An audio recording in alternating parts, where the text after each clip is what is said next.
Tertúlia. Meu boa tarde aí para todos e todas. Hoje é dia 12 de fevereiro de 2012, domingo. O verbete é de número 2206.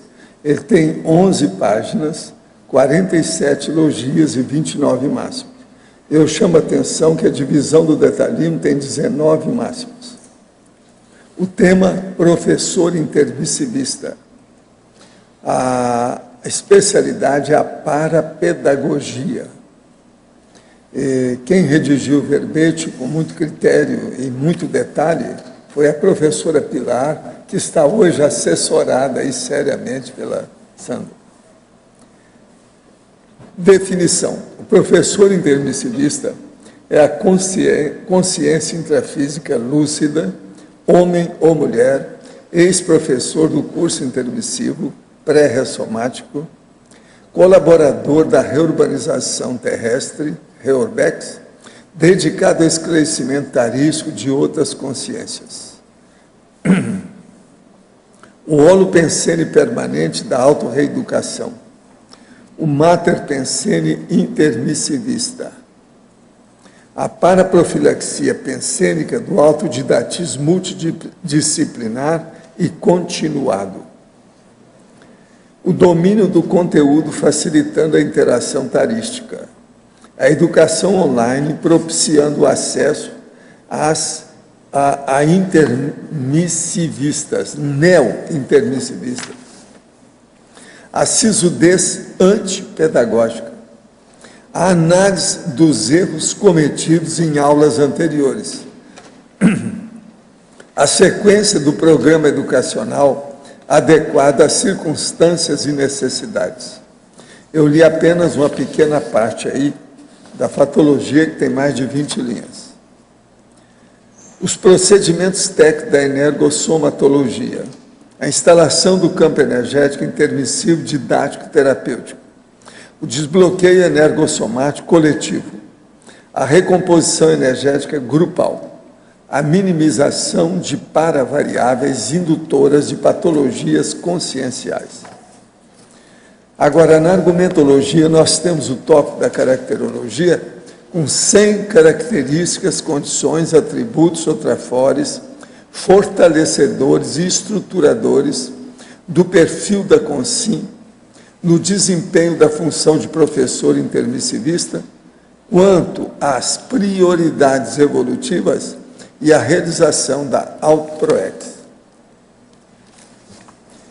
Na remissiologia, nós temos aí dos 15 itens: agente retrocognitor, atrator ressomático, aula de conscienciologia, facilitador da conscienciologia e função do intermissivista. Frase enfática. O professor intermissivista é consim autoconsciente do papel de agente retrocognitor e facilitador da TARES, atuando de maneira constante na auto- e hetero-reeducação consciencial. Você já se conscientizou da condição evolutiva de professor intermissivista? Quais técnicas pedagógicas assistenciais utiliza para esclarecer e motivar os alunos? Como se sai no desempenho dessa função? Agora, eu chamo a atenção que a bibliografia tem 14 fontes bibliográficas. Agora, a mega-análise. Nós fizemos aqui os itens, junto com o João Paulo, de 20 variáveis. Parapedagogia, esclarecimento, conscienciologia, autodidatismo, docência, orientação, adcons, paracogniciologia, mini-peça, reeducaciologia, paradidaticologia, intermissiologia, interassistenciologia, verponologia, exemplarismo, autoexperimentação, sempre-aprendência, autodesassedialidade, erudição e facilitação. O verbete do dicionário de hoje taquiprogestiologia. Tem aí a taxologia dentro do tópico da argumentação. Nós falamos de 7 paravivências interativas sobre o fenômeno. Vale a pena ver isso. Eu também remeto aqui o leitor interessado para o capítulo 431 da obra Progestiologia, que a gente fala nesse assunto. Agora, questionamento. Os pensamentos negativos, quando trazem conflitos íntimos, alguma relação com bloqueios energéticos? É lógico que tem. E qual a questão da autoconfiança e bloqueios emocionais? Em todos os casos estão relacionados com a energia. A energia é a base de tudo. Que a pessoa raciocina, ela penseniza. Quando ela penseniza, ela tem o N do pensene, é energia. Então funciona. As nossas manifestações se faz pela energia consciencial. Acompanhe algumas de suas tertúlias quando posso e gostaria de esclarecimento sobre como proceder, de que modo me defender, tendo em vista que tenho certeza de que fui e venho sendo alvo de trabalho de baixa magia nos últimos dias. Data de muitos rituais, inclusive no dia 9 de fevereiro. Espero que possa me dar alguma direção nesse sentido. Gostaria de pedir também que fosse incluído na sua TENEPS. Nós vamos colocar na TENEPS. Agora, a melhor coisa que você faz é o seguinte, corta todos os, elimina, enterra, tudo quanto é bagulho energético que diz respeito aos seus contatos com essa turma. E mexa no estado vibracional. Se a sua intenção é boa e você não medra, fica com coragem, você supera isso em pouco tempo. Minha esposa e eu identificamos que temos PROEX conjunta ligada à educação. Desde muito jovem, tive muita vontade de conhecer outras culturas. Há uns 3 anos venho me planejando para sair do Brasil por alguma temporada e sempre tenho contrafluxo. Somos fluentes em 2 idiomas, em mais de 2 idiomas, além do português, e a minha profissão facilita que arrume emprego. O que o senhor acha de levarmos conhecimento da conscienciologia e projeciologia a algum lugar que ainda não tem instituição vinculada ao IPC ou IAC? Seria muita pretensão nossa, visto que estamos há pouco tempo estudando, 8 meses? Essa vontade poderia caracterizar algum assédio, querendo nos tirar de algum objetivo maior do casal? Não quer dizer nada. O problema é vocês pensarem, 8 meses já é muito tempo. Com 8 meses já nasce uma criança, e às vezes normalzinha. Outra coisa, quanto tempo você estudou o curso intermissivo? É preciso examinar. Isso é bem antes, é preciso ver com calma. Agora, ó, o melhor que você faz é conversar com o professor Wagner Alegrete da IAC. Ele está até agora aí, aqui esses dias ainda, acho que até depois da manhã, aqui em Foz. Conversa com ele e pergunta para ele o que ele indica, se tem algum lugar. Eles estão mais por dentro disso, desse assunto, do que a gente aqui. Se fosse para o senhor escolher entre ser juiz ou ser professor universitário de filosofia, qual das 2 opções escolheria e por quê? Olha, juiz é um negócio seríssimo, ainda mais nesse país, né? Se fosse em outro país, até que a gente ia pensar. Mas aqui está difícil do juiz sair bem com essas leis que tem. Porque ele tem que seguir as leis. As leis estão todas furadas, eles não atualizam isso. E outra coisa, a turma tem uma dificuldade danada, está tudo emperrado. Como é que faz isso? Isso é difícil. Agora, professor universitário de filosofia ajuda muita gente, mas não é o ideal, né? Seja professor universitário de outra coisa. Filosofia ainda é muita teoria, fica só nisso. Pensa nisso, tem muito mais coisa para ser feita. Se você pode escolher, olha bem. O senhor falou recentemente na tertúlia sobre o poder dos mantras. Resolvi fazer experiência, entrei em EV e apliquei o mantra da paz do hinduísmo. Senti grande potencialização do EV e da exteriorização de energias. O mantra, sendo pensionizado por séculos, dentro do mesmo objetivo, traz em si muita energia? Traz, mas é preciso de ver se aquilo tem relação com você. Se você está pegando o bonde de outra cara, outra consciência, isso pode ser assédio, pode ser guia cego.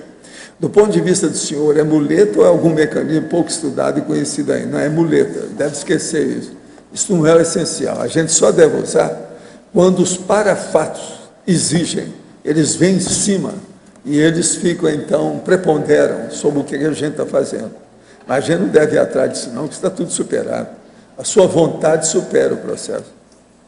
Quais são os malefícios causados no organismo humano no uso de laxante natural, semi, de modo contínuo?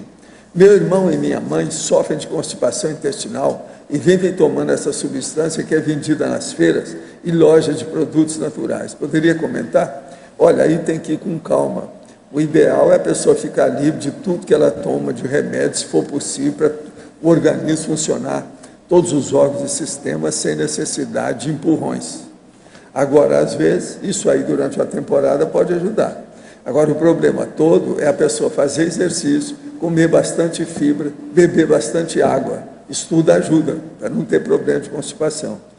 Constipação intestinal, na maior parte dos casos, é um processo de maus hábitos. Então, é preciso ver, melhorar os hábitos da pessoa. Outra coisa, quanto mais jovem, melhor, porque com a idade isso vai piorando cada vez mais. Minha genética nessa existência tem grande predisposição à autovitimização da parte pai e de mãe. Autovitimização genética? Sei. Não queira me tapear, não vem com essa. O problema é a pessoa que entra na autovitimização. Desde pequeno que assume essas posturas que limitam a minha manifestação. Não, você tem que bater na mesa, dar o contra. Como reciclar traços tão enraizados na genética e possivelmente paragenética? Agora você está começando a falar, paragenética, aí sim. A fraqueza, a pusilanimidade é sua de vidas anteriores. Porque quando tento reciclá-lo, se intensifica. Seria crise de crescimento, é porque você não insiste. Agora, ó, você está muito jovem, você é um adolescente, você tem 15 anos. Tem que fazer força e superar isso aí. Agora, ó, fala para sua mãe e seu pai, devagarinho, com voz mansa, que eles, se por acaso estão querendo manobrar você, manipular você, se estão querendo ser mãe superprotetora e pai superprotetor.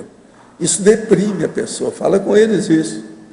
Tenha liberdade de expressão, não deixe se dominar, não. Pai e mãe, uma beleza, a gente sempre deve para eles. Mas, na hora que precisa, a gente tem que dar o conta, tem amparador extrafísico. Depende do que é. É preciso ver quem é quem. Primeiro, o amparador é igual a você, do mesmo nível. Se você erra, ele também pode errar, é o mesmo nível seu. A mesma coisa, papai e mamãe é a mesma coisa. Existe a possibilidade de uma consréu, pela própria vontade, mesmo após ser transferida para alguma comunex mais apropriada para a sua evolução, decidir não ressomar, ou o processo de ressoma é compulsório. Não, depende da situação. Tem gente que fica aí 800 anos, quer dizer, 8 séculos sem ressomar na baratosfera. Agora, tem uma condição, às vezes, pela circunstância, o processo extrafísico, aquilo fica compulsivo, fica preponderante, aquilo fica inarredável, é inafastável, inevitável, não tem jeito da pessoa fugir. Ela acaba ressomando. Sobre o dicionário, no capítulo 430 do Projeciologia, há 5 categorias de projeções fuga conforme as injunções indutoras do fenômeno. Acidente, belicismo, extremismo, patologia, presidiários. Essas seriam as formas patológicas da autofuga instantânea? O senhor poderia esclarecer? Sim. Cada pessoa tem que ver, se teve a experiência, ela mesma tem que ver, é patológico ou é homeostático? Outra questão, se a visão dupla extrafísica constitui a visão física normal, mais a clarividência, então qual seria a relação da consciência dupla com a clarividência viajoura? A clarividência viajoura ela é instantânea, a pessoa vai lá, quase sempre com o corpo mental direto e volta, instantaneamente. Isso está dentro do universo da autotaquirritmologia. É só pensar o que é isso que a pessoa vai ver. Eu quero dizer para vocês que o professor Estevão Gutierrez Brandão Pontes publicou um livro, Células Tronco, Bebês e Provetas e Lei, Bebê de Proveta e Lei, onde a vida, uma análise legal, jurisprudencial e científica da parapsicologia. O irmão dele trouxe o livro para mim, está acabando de ser editado. Agora, isso aqui são assuntos sérios, é só sobre o assunto da parapsicologia, junto do processo de células-tronco, bebês de proveta e a lei. Agora, é interessante, eu ainda não vi, ainda preciso de ver o livro ainda com calma. Agora, nós entregamos, então, a professora Pilar Alegre, como sempre, a vocês para as devidas considerações. Tá certo? Pode falar. Pilar, aqui na letra A, vocês são...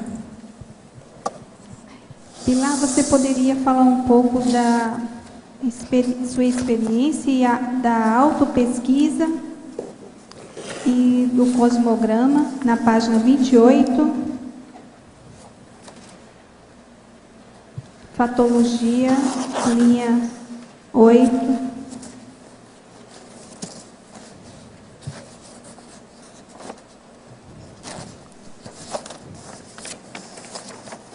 É de baixo para cima ou de cima para baixo? Fatologia, perdão, linha 9, página 28. De cima para baixo. Já achei, já achei. A autopesquisa, o cosmograma. Sim, é que não tem a palavra autopesquisa, eu estava procurando autopesquisa. É a palavra cosmograma. Da autopesquisa, curiosidade científica, o cosmograma.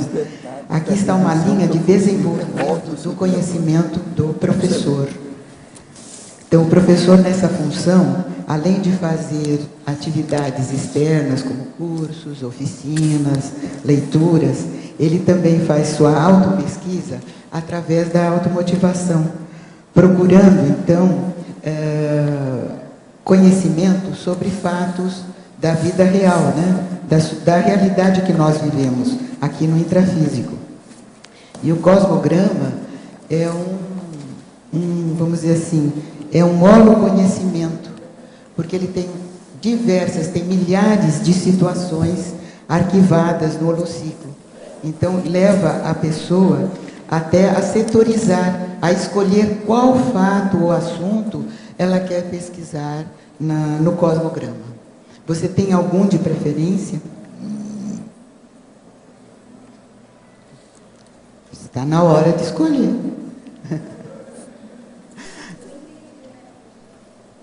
Não entendeu a resposta? E o que você quis falar? Você tem... Você tem já algum tema específico? Sim, já escolheu? Então, sim. você tem um tema. Então, se você vai ao cosmograma, você vai ver se tem uma pasta com os fatos ocorridos com esse tema. Você acha que já conhece, né, lá? Então, você vai procurar. Isto vai desenvolver em você o quê? Um conhecimento desta realidade. Mas é um conhecimento baseado em experiência, em autopesquisa. Ficou claro? Quer mais alguma coisa? Não, obrigada, Pilar.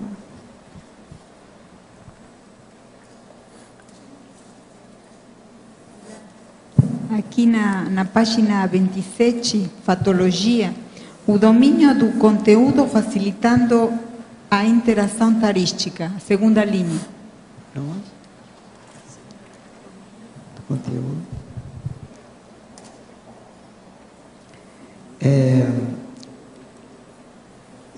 Então aqui também a gente às vezes não lê isoladamente uma frase porque ela tem conexão com as outras, né? Então tem a docência conscienciológica, a formação do professor de conscienciologia. Então o domínio do conteúdo, obviamente, vai facilitar a interação desse professor com os seus alunos. Principalmente se é tarística, porque inclui o parapsiquismo, inclui nessa interação aquela sensibilidade de perceber a necessidade do momento, daquele contexto em que ele está ensinando ou que ele está dando aula. Porque o professor intermissivista, ele não só faz interação em sala de aula, ele faz interação em qualquer ambiente que ele está. E é estar percebendo, então, esse movimento da sua consciência em relação às pessoas que estão ao redor, ao campo formado. Essa interação, então, é facilitada quando ele já tem esse conteúdo, quando ele tem esse domínio. Obrigada. Ficou claro? Ficou claro. Também tem na segunda linha da página 28, a sequência do programa educacional adequada às circunstâncias e necessidades. Então, provavelmente, então, esse professor autoconsciente, ele vai estar sabendo qual é a sequência do programa educacional que ele está seguindo. Aqui, no caso, se refere mais a uma circunstância já mais específica, quando é um curso, quando é aula. Então, ele está dentro daquela sequência de programas que vão facilitar a interação, tanto do conteúdo como dele com esses conteúdos. Dele com os alunos ou dele com os conteúdos, com a programação daquele contexto, tá bom, daquela instituição, escola, ambiente. Uma última pergunta da parafatologia. Sim. Quinta linha, de baixo para cima. A paraexcursão interplanetária, megafraternidade, coloca você. Pode ampliar com o que... Já é uma paraexcursão. Você quer que amplie? Tudo que geralmente tem a paraexcursão interplanetária, além da megafraternidade, né, na base. Eu queria que você colocasse... Porque amplia também a cognição, né? A experiência da fraternidade é a interação, é a convivência com as consciências.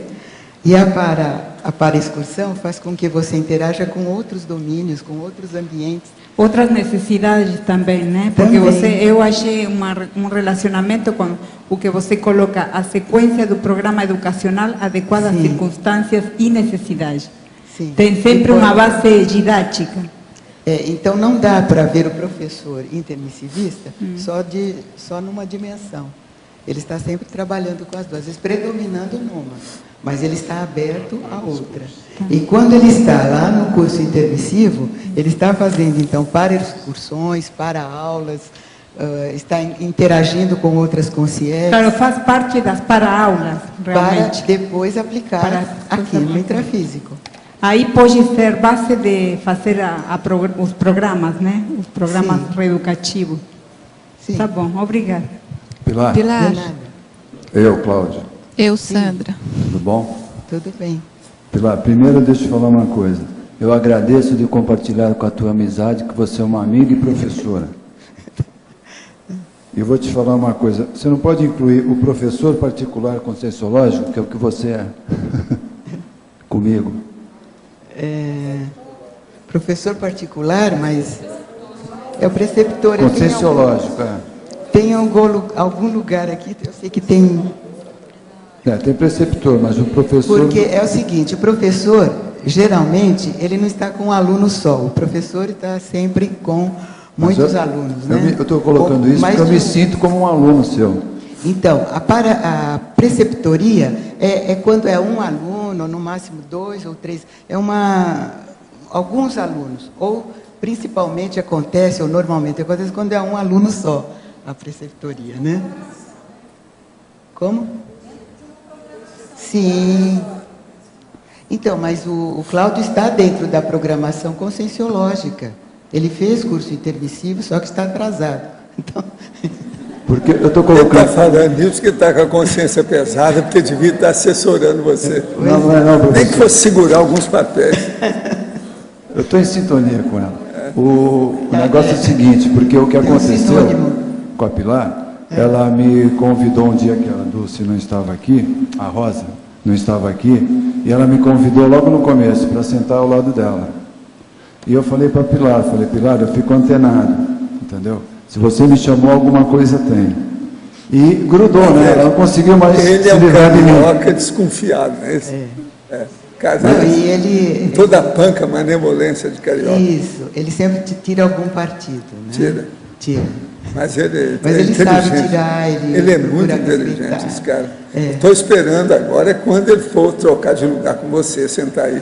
Já. Para defender o verbete. Mas espera aí, Pilar, não vou parar aqui não. Tá, então fala. Bom, agora tem uma associação na efeitologia, na página 29. O efeito potencializador das associações de ideias, e também tem na ciclologia o ciclo de associações de ideias inatas com a mesologia circundante. Você pode fazer essa associação? Vou tentar, né? Então, é o efeito potencializador das associações de ideias. Você sabe disso, né? É algo que você vivencia, né? De vez em quando você faz isso. Você potencializa ouvindo uma pessoa aqui, outra lá, o professor, e você então junta essas ideias, esses conceitos e potencializa o seu conhecimento, a sua manifestação. No ciclo, qual é mesmo o ciclo aqui? A primeira linha. Então, para você juntar esses conhecimentos associativos, se pode pressupor ideias inatas que você tenha, tanto do curso intermissivo como de outras vidas, e que a mesologia de hoje pouco privilegiou. Não foi privilegiado na mesologia para desenvolver essas ideias inatas, mas sim ficou amarrado ao passado. Agora você está procurando destravar isso, desde que com a ajuda que você já teve, né? Você está, estou falando do seu caso, dando o exemplo do seu caso, porque você se expôs aqui, senão eu falaria no geral, né? Certo. Então, isso é o que ocorre. A mesologia circunscreve a consciência ressomada, e mesmo que ela seja um professor, potencialmente ela tem um conhecimento, mas não consegue manifestar. Leva muito tempo até que ela adquira novamente um certo platô de conhecimento para se manifestar melhor e ter autoconsciência do que ela faz e do que ela precisa fazer nesta vida e do que é a sua proex. Né?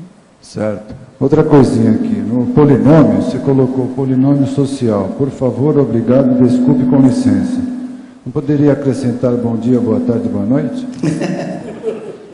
Isso fica a critério de cada professor. Né? Não, porque eu percebo aqui, não sendo professor, entendeu? Aqui mas olha, é o que eu já mencionei aqui. Professor está na condição de ensinar. Ele pode estar numa sala de aula, ele pode estar num outro ambiente. Então, se ele tem algo para ensinar, ele tem algo para doar, ele é um professor. Só que os níveis de atuação desse professor é que variam de acordo com o conhecimento que ele tem. E o que tem de novo para nós é esse conhecimento do intermissivo. Do curso intermissivo é novo aqui na Terra.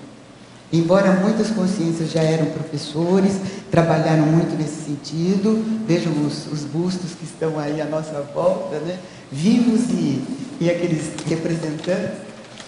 Então, agora nós estamos no momento de reacessar esse conhecimento mais antigo, atualizá-lo com o curso intermissivo e poder aplicar através das ideias que nós já estamos conseguindo acessar na conscienciologia. Certo. Está mais claro? Está muito bem. E eu aguardo os seus 100 verbetes, porque você tem muito que ensinar aí para a gente, viu? Está bem, vou me preparar. Você também aguarda os verbetes dele, não é isso? Sim. Tá, ótimo. Vamos trocar os chumbos aí. O senhor sempre fala que devemos escrever um livro e que em uma vida futura encontraríamos esse material impresso. O senhor já encontrou nessa vida algum livro que tenha escrito no passado? Yes, sim, of course. Poderia informar qual? Não, de modo algum. Não quero. Me interessa são esses livros da agora. O resto tudo já passou. O último deles que eu vi, que eu tinha escrito, entrou numa auction. Eu ia comprar. Mas estava o cara para tirar da auction, do leilão, me pediu $5.000. Agora eu não tinha tanto interesse, mas eu já tinha feito umas observações para ver se tinha alguma coisa boa. Tudo superado. De modo que, se a gente não tiver cuidado, a hora que a gente começar a viver 120 anos, nós vamos ter livro na própria vida que você já acha que já está superado. Tudo evolui, tudo progride, tudo se desenvolve. De modo que, olha os livros que eu tenho escrito. Tenho mais ou menos quase uns 50 títulos e deve ter uns 60 volumes ao todo, que eu já escrevi. Olha isso. Agora, ó, tem uns, né, que equivale a 18 dos menores, né? Mas dependendo do tamanho, se a gente for olhar. Apesar desses 30 anos que eu conheço, né, Esses livros ainda não estão superados. Não, por enquanto parece que não. Pode escrever mas com agora, outras palavras, os da psicografia, a maioria eu acho dizendo... superado, porque a psicografia já era, né? Não é o ideal. A própria pangrafia é superior à psicografia. Agora, gente, eu queria dizer para vocês que hoje, dia 12 de 2012, os bustos estão subindo, estão vindo lá de baixo para cá. Já tem uma porção, e eles vão ser mais de 100. Eu chamo a atenção de vocês ir ao caminho da lógica e ver que lá tem uma opção de amigos de vocês do passado. E outra coisa, tem grandes cabeças, não, o próprio eu não vou dizer porque eu nunca sei, né? Mas é possível, por que não? É que a gente, para ter os próprios aí, para a maioria, precisa de arranjar umas pessoas. Aqui. Então, esses aí estão sendo muito escolhidos, então você já viu. É gente de alto nível. Né? Agora, vale a pena ver como é que é. Tem uns que estão a cara deles, sabe? Pois é, a Florence Nightingale está lá, tem uma série de novos aí, seria bom vocês visitarem, prestar suas homenagens. Né? O povo está tudo ficando em pé, tudo chegando aí em pé, isso aí é importantíssimo, empertigado, prontos, eretos para a situação, vamos ver o que dá. Né? Esse aqui, qualquer hora, vão para o lugar dele, né? Os dois que estão aí. Pilar, aqui na letra A, você poderia, por favor, me dizer o que foi que você pensou quando você colocou na parafatologia, deixa eu ver, terceira linha, de cima para baixo, a minimização de paravariáveis indutoras de patologias conscienciais. Qual que seria a participação do professor nisso? É aquele que você... Página 28, parafatologia. A minimização de paravariáveis indutoras de patologias conscienciais. Com quem eu estou falando? Com a Sandra, aqui em cima, letra A. Oi, Sandra. Tudo bom, Pilar? Eu estou bem. Agora estou te vendo no telão. A minimização de paravariáveis.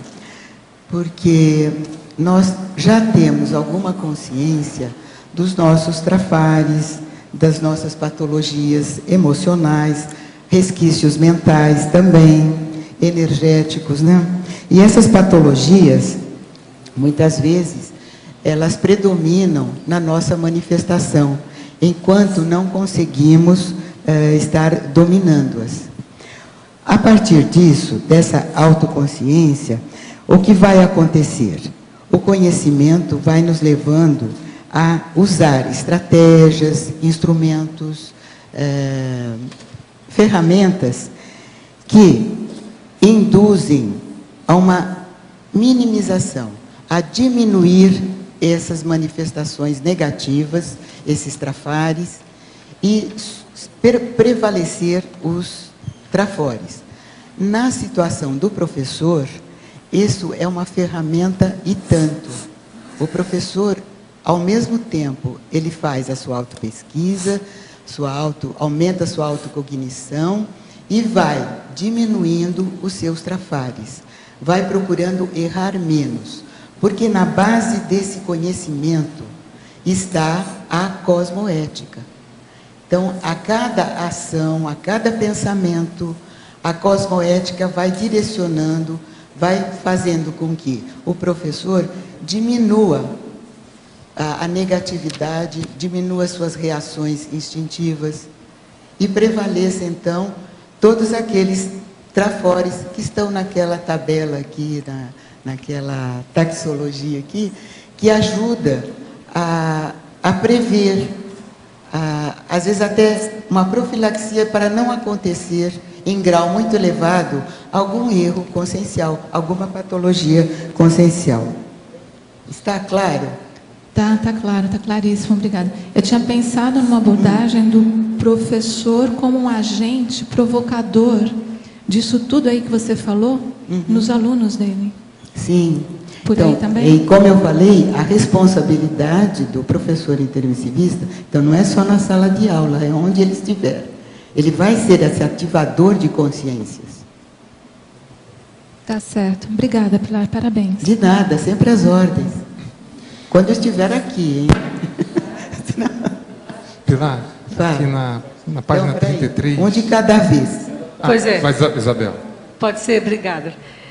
Pilar, na caracterologia, você tem 100 itens aqui, né? Na página 32, tem o item 36, cosmoética. Na página 33, o 43, epicentrismo. E na página 35, o 93, tares. Você poderia falar desse trinômio, cosmoética, epicentrismo, tares, em relação à docência e à sua vivência nesses anos todos como, né, professora? Como é que... Cosmoética, epicentrismo e tares. E tares. A vivência dos 3 itens, assim, esse trinômio no dia a dia. Como é que ele acontece? Como é que é a sua vivência, experiência?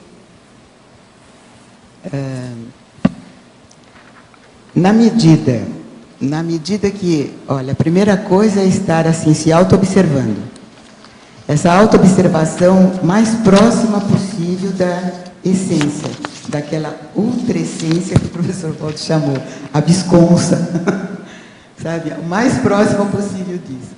Então, a gente, aos poucos, vai chegando, vai sentindo menos medo da gente mesmo, né? De nós próprios, a gente vai diminuindo esse medo, essa autodefesa, assim, de proteção. Vai se autodefendendo na medida de mudar, de fazer novas constatações, novas manifestações. Então, essa neoconduta cosmoética faz com que mude os nossos pensamentos, os nossos pensenes. Então, muda o pensene, muda o sentimento, muda as energias, e aos poucos vai depurando o micro-universo consciencial, né? Essa é uma intraconsciencialidade, que vai se manifestar no epicentrismo, quando esse professor, ele favorece a aproximação de outras consciências, ou de outras consciências, no sentido mais de estar fazendo atares. Quer dizer, a sua psicosfera, o seu holopensene, vai prevalecer a orientação, o esclarecimento, e não mais aquelas patologias. Então, essa influência do epicentrismo, eu creio que você também está querendo expandir para empreendimentos maiores, né? Não só num trabalho individual, intraconsciencial, mas num trabalho também que envolve outras pessoas, outros grupos, outras instituições, inclusive até a sociedade.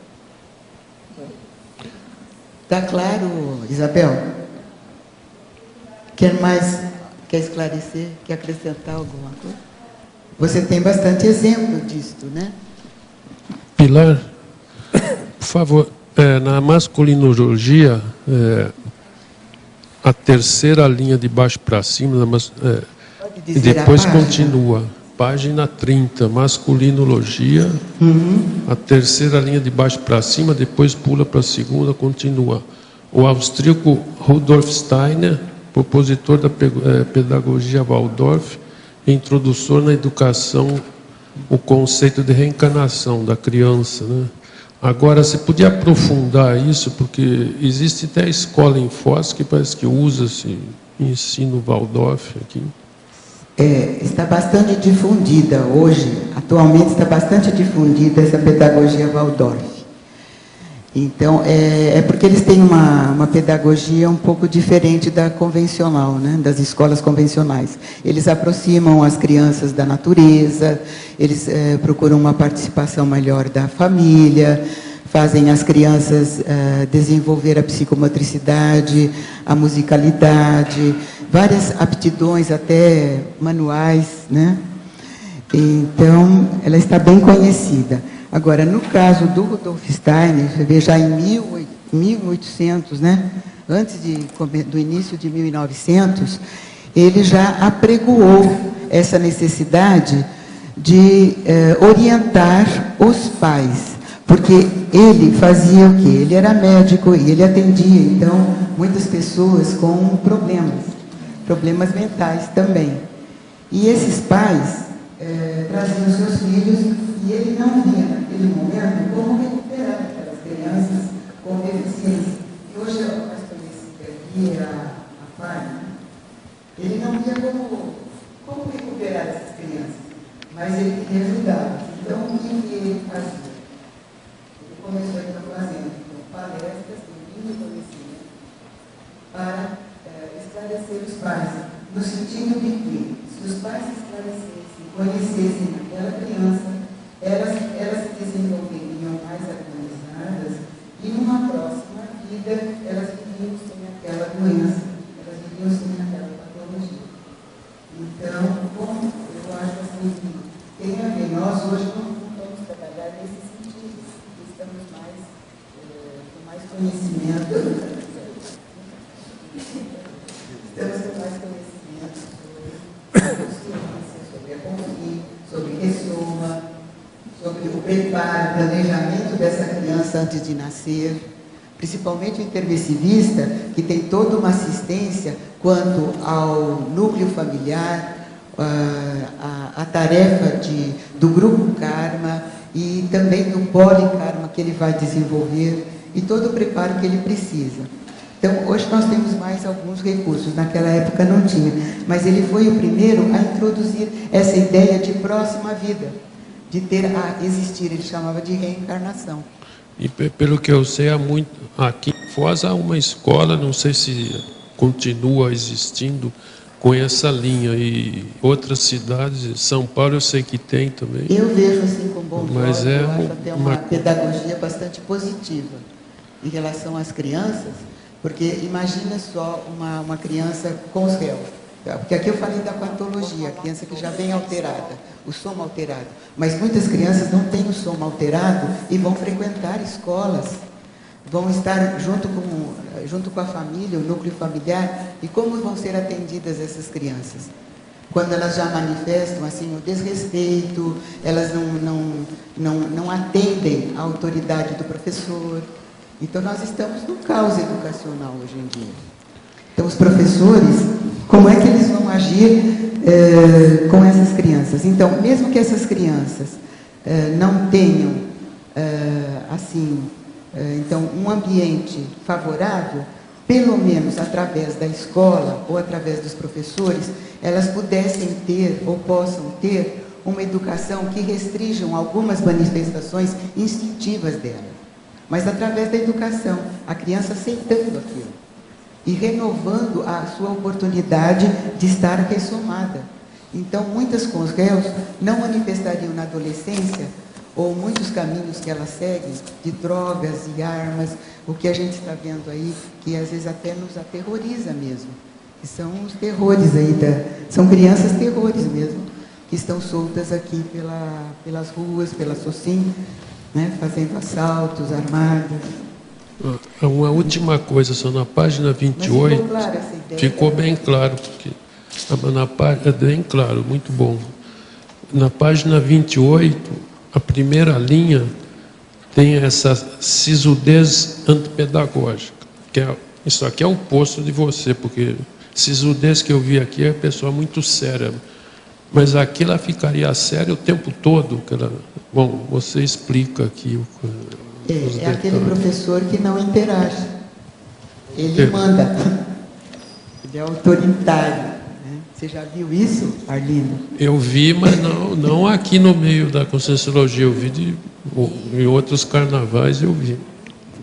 Então, eu posso brincar com você? Pode, você sempre pode brincar comigo. Arlindo, é que muitas vezes eu te vi sisudo assim. Lá em São Paulo, sisudo é sério, veja bem. O termo sisudo, ele é neutro, mas aqui está antipedagógico, porque tem hora que se tem que ficar sério. Veja bem.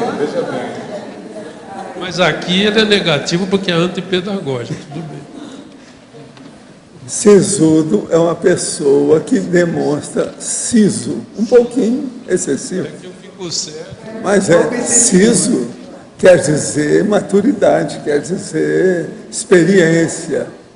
Então vamos com calma, é seriedade. Seriedade. Certo ponto, né? Ô, Pilar. No dicionário, sisudo está como pessoa séria.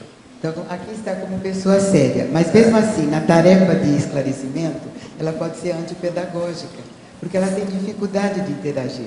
Ela manda... Escuta, vocês não acham que eu sou um cara sisudo? Quando quer, quando quer. Pilar... Quando aqui, você lê sério, você fica bem sério para ler. Pilar, fala. parabéns aí pelo seu verbete.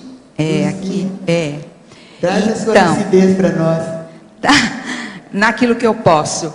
Então, na minha atividade como professora e coordenadora pedagógica, para eu poder encaminhar alunos e fazerem estágio em escolas, alguns alunos em São Paulo solicitaram um encaminhamento para fazer o estágio na Rudolf Steiner, né? E aí já era do meu feitio, eu ia até a escola e fazia